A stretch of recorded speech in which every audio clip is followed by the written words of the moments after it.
Hi there. Welcome. Hope you are doing well. At the start, we see a drone flies over a small village in Afghanistan, drawing the attention of the locals, who immediately prepare to attack.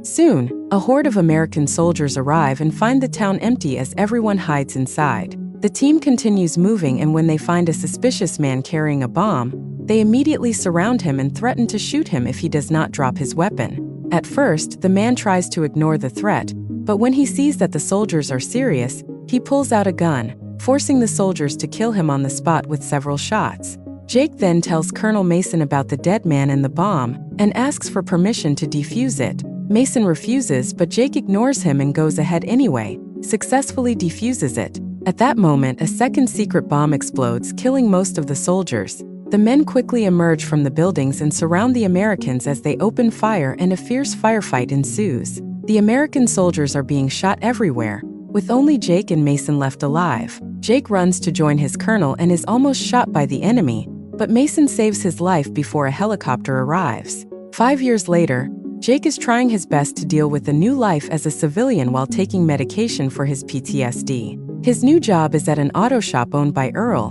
where he has to work harder to deal with some overbearing customers. After work, Jake returns home to spend time with his family. He always makes sure to keep his son in a happy mood, but in private, things get tense when his wife points out that they have a lot of unpaid bills. However, Jake promises to take care of her as he always has. When Jake puts his son to bed, he shares a photo and a story about his old band and the fact that Mason was in the hospital when the baby was born. Jake laments not having spoken to Mason in a while, and when the boy asks if he has ever killed anyone, Jake dodges the question. The next day, Jake goes to work and finds a group of gangsters claiming that Earl owes them money. When Jake tries to drive them out, Chief Fresh sends his men to beat him up, but Jake easily defeats them all with a wrench. Fresh gets him to stop by showing him his gun, then leaves with his gang after promising a second round in the future. Jake then confronts Earl, who admits that he was part of a gang too, but was lucky enough to leave that life behind and build something he can call home. Earl promises that he will always protect his territory, so Jake doesn't need to worry about his family. Jake feels like he is still at war and calls his family to check on them, hearing his wife say that he should have called the police instead of intervening. Later that evening, Jake drives home and sees Fresh in his car mentioning revenge before driving away. A panicked Jake runs into the house and is shocked to discover that his family is dead, screaming and crying as he completely breaks down. Moments later, the police arrive and try to ask him some questions, but Jake breaks down and drives away in his truck. He drives through town in search of Fresh's car, while his mind remains occupied with memories of his happy family. Eventually, he finds the car outside a punk club, so Jake rushes inside with a gun in his hand and starts shooting every single member of the gang without hesitation.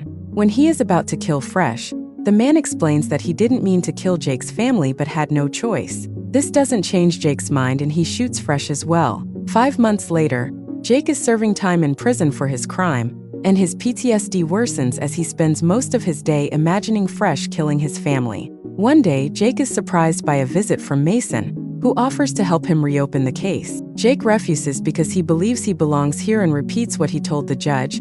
He got his revenge and has no regrets now. In fact, he would do it again. Jake then tells Mason never to come back and tells the guard to send him back to his cell. That night, Jake reminisces about his days in the military and how Mason retired after saving his life. A while later, Jake is visited by a stranger named Ramsey, who mentions that he runs a special task force. But Jake doesn't let him say more and again asks the guard to return him.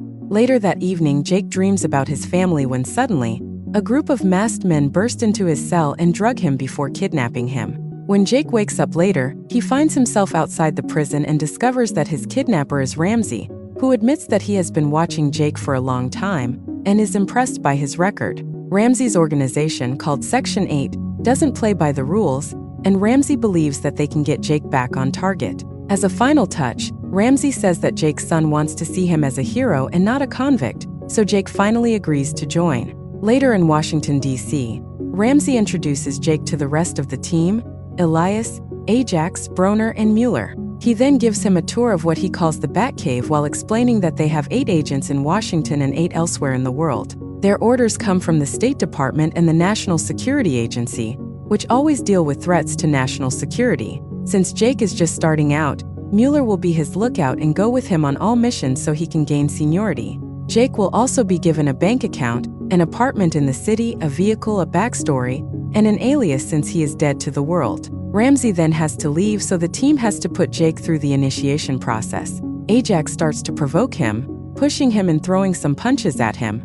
Jake refuses to fight and does his best to avoid them all, but Ajax becomes so aggressive that he makes Jake collapse. He pushes Ajax to the ground and almost stabs him in the eye with a pen, but suddenly a memory of his family flashes through his mind and he calms down. Jake then leaves, and a frustrated Ajax points out that Jake showed fear, and that means he doesn't belong with them, but Mueller disagrees. After a while, Jake and Mueller board a plane and discuss Jake's first mission. The target is a man named Castillo, a defense contractor who also works as an arms dealer. He recently got his hands on some dangerous blueprints that he's going to sell to the Russians, so Jake's mission is to recover the blueprints and kill Castillo and his men. Jake realizes that they are basically a group of assassins, and he's not looking to kill again. That evening, the duo arrives in Mexico, where they find Castillo about to make an exchange with a Russian negotiator in a warehouse. While Castillo and the Russian argue, Jake sneaks in and discreetly kills a guard. The noise makes both gangs think the other is out to get them, so their argument quickly escalates into a gunfight. The gang members begin to die one by one, and even cause a car to explode, causing the fighting to finally stop. Jake then goes outside and kills all the survivors before looking inside the car, where two very scared women are. Jake ignores them and grabs the blueprints before leaving. Later at the base, Ramsey berates Jake for compromising the integrity of their mission by leaving the women alive. Jake tries to explain that they are victims and accuses Ramsey of disregarding human life, so Ramsey threatens to send him back to prison if he does not obey. Jake is then fired, and Mueller tells Ramsey that Jake did a good job, but Ramsey is still hesitant, so Ajax intervenes and points out that Ramsey made a mistake. Once left alone, Ramsey contacts someone named Luke. The next day in Nevada, the mercenary Locke breaks into a hotel and kills some of the employees before entering a room, where he scares the women before confronting his victim. The man learns that Locke was sent by Ramsey and attempts to bribe him with a large sum of money, but Locke kills him anyway. Locke then flees through the hotel's casino, but the guards immediately suspect him and pursue him. Locke easily knocks out every guard who approaches and begins running, breaking things along the way and knocking out the guards who keep coming. Eventually, he pulls out his gun and fires off a few bullets just to cause panic in the gambling crowd, and also kills a guard before getting out and stealing a car to get away. Meanwhile, Jake moves into the new house and is shocked to find a frame with a collection of photos from his time in Afghanistan. This reminds him of a conversation he had with Mason, during which Jake blamed himself for his injury, and Mason made sure to comfort him. Later, Jake is drinking at a bar and Mueller joins him, so Jake tries to get some information from her. Mueller doesn't know anything about Ramsey, but explains that she was in the military and beat up a commanding officer who scolded her. After a while, Ramsey gives them their new mission. They must retrieve vaulted digital information on a sensitive issue and kill Senator Graham, who is a traitor to the country and has paid off many people to stay free. Security will be extremely tight, so Ramsey reminds everyone, especially Jake, that they must fight back. A few hours later, the group arrives at Graham's event in California disguised as park workers. Mueller sneaks in to kill all the guards she can find, and eventually security learns of the situation and takes Graham away in a van. While Mueller hacks into the senator's computer, Jake chases Graham, firing a few shots to no avail. The van is too fast for him, so Jake takes a shortcut by jumping over a hill and manages to block the road. One of the guards tries to fight him off, but Jake quickly kills him before he can get close to Graham, who begs for his life, saying he has a family. Suddenly, Jake is flooded with memories and decides to let Graham live. However, the team shows up and kills Ajax Graham before reminding Jake not to hesitate. Later at home, Jake struggles with his guilt and cries while looking at pictures and drinking. Suddenly, he sees masked men running outside his window, so he hides before they enter his house. The men search every room for him, but Jake manages to escape through the back door. The next day, Jake goes to see Mason and tells him the whole story. Mason mentions that he knew that the real Section 8 was dismantled in the 90s and that the section that is now operational is just a swamp of disgraced agents from the military, CIA, FBI, and so on. They even have important connections in Washington, so if Jake escapes Section 8, he is in grave danger. Mason has never heard of Ramsey and promises to make some calls. He also agrees to help Jake with some money and a gun. Jake then returns to his hometown and gets a call from Ramsey, who wants to meet him to talk things out, but Jake refuses. Ramsey then asks Mueller to contact Luke, who is currently hiding out in Argentina, to give him the mission to kill Jake. Sometime later, Jake meets his son's best friend, and as they talk about the tragedy, he learns that before his family was killed, Fresh was seen with people in black suits like the secret agents seen in the comics. Before he can get any more information, Luke shows up and opens fire, so Jake pushes the kid into a store before escaping. Panic ensues as Luke kills a few civilians, and soon the police arrive,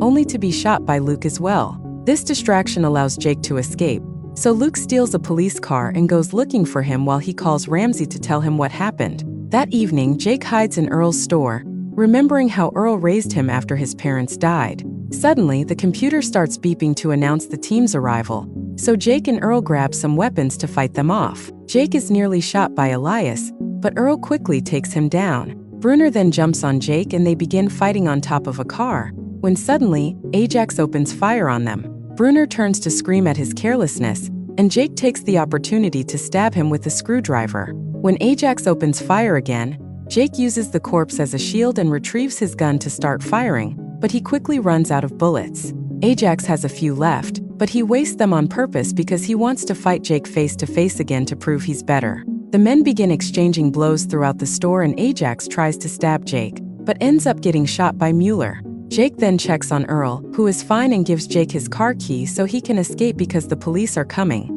Later in the car, Mueller says she saved Jake because she also wants to leave Section 8. Jake doesn't think he can trust her and demands that he be taken to wherever Ramsey is staying. The next day, the duo arrives in Montana and tries to sneak through the woods to find Ramsey's cabin, but when Jake turns around, he suddenly faints. After dreaming about his family again, Jake wakes up tied to a chair in a room with Ramsey and Mueller, who was working for Ramsey to set this trap for Jake. Ramsey says he has a surprise, and Jake is shocked to see Mason walk into the room, learning that he was working for Ramsey as well. The organization needed an agent with Jake's skills, so Mason tells them how to get to him. This means that they are the ones who paid to kill his family. Jake can't believe Mason betrayed him, but Mason just says Jake was wasting his talent on cars and a baby. Afterwards, the group leaves Jake alone, and Mason pays Ramsey and Mueller the money they agreed upon. Ramsey says they should kill Jake because he is a liability, and Mason agrees but looks inward. While Mueller counts the money,